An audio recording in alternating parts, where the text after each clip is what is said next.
Galera, que o Oscar não é pra amadores, todo mundo sabe disso, mas que a cerimônia desse ano tá de parabéns, tá? Teve treta real do Will Smith com o Chris Rock, real, não foi armação não, tá? Quando ele tem invasão no palco do cara, tapa na cara e o caramba. Sem contar as injustiças que o filme do Homem-Aranha sofreu lá. A birra da academia com a Netflix e até ameaça também de boicote ao Oscar. Fica aí que eu vim atualizar vocês sobre tudo que eu assisti ontem, já acordando no hotel aqui pra conversar com vocês.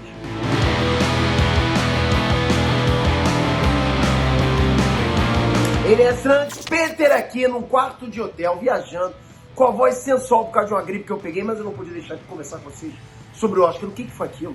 O que foi aquilo que apareceu na minha tela? Então, pô, assisti ontem, vim conversar com vocês. Galera, quando a gente pensa em Oscar, a gente pensa naquela cerimônia chique, montada de gente rica, sabe, famosa, tapete vermelho, glamour. Mas a cerimônia de 2022, desse ano, vai entrar pra história, ok? Porque, na real, virou clima de churrasco de família, né? Com direito a barraco, gente se xingando, tapa na cara, sim, tapa na cara de verdade.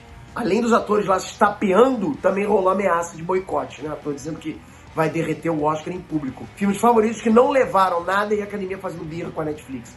Então, gruda aqui, que esse vídeo tá pegando fogo. Mas antes de eu te dar todos os detalhes, dá um like pra me ajudar, pelo menos na viagem, né? Pô, sabia que eu tô levando like na viagem? Pô, aí não é pra qualquer um, não.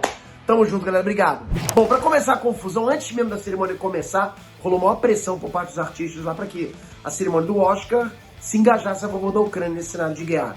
A treta teve início, inclusive, com a Amy Schumer, né, uma comediante que foi uma das 3 apresentadoras do Oscar desse ano. Há uns dias atrás, galera, ela deu uma entrevista dizendo que queria chamar o presidente da Ucrânia para fazer uma participação na cerimônia. Mas os responsáveis pelo Oscar vetaram essa ideia, porque guerra é uma questão delicada, né? Podia dar ruim a um nível político, assim, tipo, os caras acharam que não tinha que se misturar. Bom, eu também acho meio estranho o cara sair lá na Ucrânia, no meio de uma guerra, pra ir lá na academia do Oscar pra falar sobre a guerra, porque sobre o Oscar não vai ter cabimento nenhum mesmo, né? Depois desse veto ser anunciado, o ator Champagne, casca grossa pra caramba, ele se rasgou de raiva. Ele anunciou que se o presidente da Ucrânia não fosse convidado pra cerimônia, ele próprio, que já ganhou 2 prêmios Oscar, ele ia derreter as estatuetas dele em praça pública. Será que ele vai fazer isso? O cara ameaçou, agora tem que fazer, né? Bom, essa parecia ser a maior treta da noite, mas não foi nem perto da maior treta. Parece que as pessoas procuram treta e essa não foi nem perto. Outra treta que aconteceu, galera, foi o castigo que a academia deu no filme favorito da noite, Ataque dos Cães, que é estrelado pelo Doutor Estranho, pelo Benedict Cumberbatch. Esse filme era um dos mais, digamos, premiáveis do ano, né? Digamos assim, porque ele foi todo feito nos moldes que a academia gosta, sabe? Mas ele tem um defeito. Ele foi um filme produzido pela Netflix e a academia simplesmente, digamos, sufocou quase todas as nomeações de Ataque dos Cães. Pra vocês terem ideia, Ataque dos Cães recebeu nada menos que 12 indicações e claramente era o favorito da noite. Tipo, se alguém me perguntasse, eu falava, porra, Ataque dos Cães vai ganhar tudo. Mas ele só levou uma estatueta, que foi de melhor direção. Por os especialistas, isso é um recado claro da birra dos grandes estúdios aí de Hollywood com os streamings. Pra vocês terem uma ideia, o filme No Ritmo do Coração também foi um filme de streaming que estava na competição. Ele foi nomeado em 3 categorias e levou as 3, incluindo o de melhor filme, que é um dos principais prêmios da noite. A diferença é, No Ritmo do Coração foi infinitamente mais barato. Ele foi produzido com um orçamento enxuto, sabe? De forma independente ainda por cima. Para os padrões de Hollywood, esse filme foi feito com troco de pinga, a gente chama disso, né? Ou seja, foi um tapa de luva que a academia deu no Netflix, tirando todos os prêmios do favorito da noite e dando pro concorrente. E falando em tapa, o que foi aquilo no meio da cerimônia? Eu tinha que falar isso com vocês, galera, na boa. Pra quem não assistiu, ok? A internet quebrou a partir do momento que o Will Smith e o Chris Rock tretaram ao vivo pro mundo inteiro ver. Tretaram!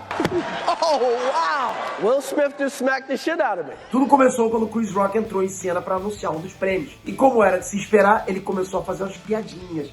Mas o caldo engrossou quando o Chris foi brincar com o fato da esposa do Will Smith estar careca. Eu falo pra vocês brincam comigo de eu estar ficando careca, eu não gosto dessa brincadeira. Vamos parar. Mas ali foi sério, ok? Assim, deu pra ver que a piada foi bem errada, já que ela tem uma doença autoimune lá que causa essa perda dos cabelos.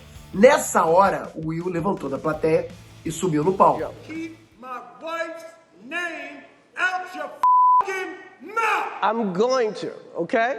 Até aí todo mundo achou que era combinado. Eu olhei e achei que era combinado. Até que o Will Smith sentou a mão na cara do Chris Rock. Vapo na cara do Chris Rock. Aí ele voltou pro lugar dele na plateia e começou a gritar que não era pra falar da mulher dele.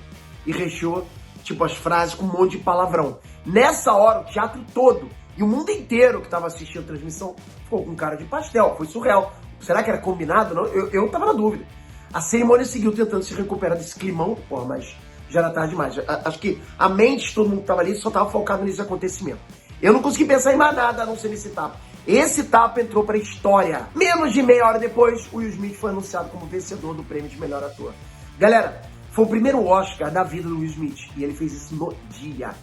No discurso de agradecimento, o Will assumiu que fez aquilo porque era uma questão de defender a família. No final ele pediu desculpas pela cena, mas em nenhum momento ele disse que se arrependia e nem pediu desculpa pro Chris Rock. Pro Chris Rock, que se fosse o The Rock, aí seria o Rock diferente. Queria ver se saísse esse tapa, hein? Pô, mas o The Rock também não faria isso. Mas enfim, o que ficou provado ali é que o Will Smith realmente foi um maluco no pedaço, né? E por causa da piada imprópria, todo mundo odeia o Chris. E aí, o que você achou disso? O Will Smith exagerou? Você acha que foi descontrole? Ou o Chris Rock pediu? Continuando aqui os fatos chocantes dessa edição do Oscar, porque foi chocante pra caramba. Todo mundo tava esperando o prêmio de melhores efeitos visuais. Tava indicados ali Free Guy, 007 Sem Tempo Pra Morrer, Duna, Shang-Chi e A Lenda dos 10 Anéis. E o favorito da gente, né? Homem-Aranha Sem Volta Pra Casa. O que é bizarro desse prêmio, e eu já falei isso aqui no canal, tá? É que de todas as qualidades que o filme do Homem-Aranha tinha, efeitos visuais não era o ponto forte. Por isso, por mais que a gente torcesse pro Homem-Aranha nessa categoria, inclusive a gente torcia porque parece até uma nomeação de prêmio de consolação, né? Galera, Duna levou 6 estatuetas no total. Agora se liga, tá? Pra piorar, esse ano teve pela primeira vez na história um prêmio de voto popular no Oscar. E tipo, valia tudo, sabe? Os fãs votaram pelo Twitter qualquer filme que eles achassem que merecia um Oscar. E daí sim todo mundo tava apostando que nessa votação ia sair o Homem-Aranha Sem Volta Pra Casa. Mas mesmo assim não rolou. Foi Homem-Aranha Sem Volta Pra Casa voltando pra casa sem o Oscar. Né? O prêmio do voto popular foi pro Army of the Dead, que sinceramente eu discordo, acho que vocês também. Eu gostei de Army of the Dead, mas dividi opiniões, né?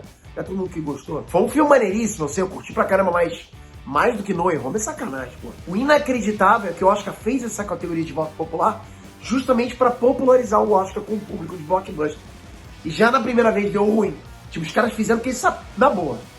Tá bom, como é que vai achar outro filme melhor do que No Way Home de blockbuster? Não tô falando que é de gosto, no popular. Foi um filme com maior bilheteria, não tem como dar errado essa votação. Isso tá estranho, galera. E é isso, basicamente essas são as tretas, as bizarrices do Oscar 2022.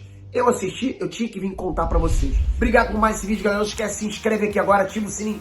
Qualquer notícia que Casca Grossa eu vou trazer pra vocês, mesmo que seja nesse quarto de hotel aqui, vai aparecer se vocês estejam inscritos, com o sininho ativado. Porra, galera, vou te falar, é muito amor à profissão, né? Porque eu gosto demais. Como é que eu ia deixar de fazer isso com vocês? Tamo junto, espero vocês no próximo vídeo. Valeu, fui!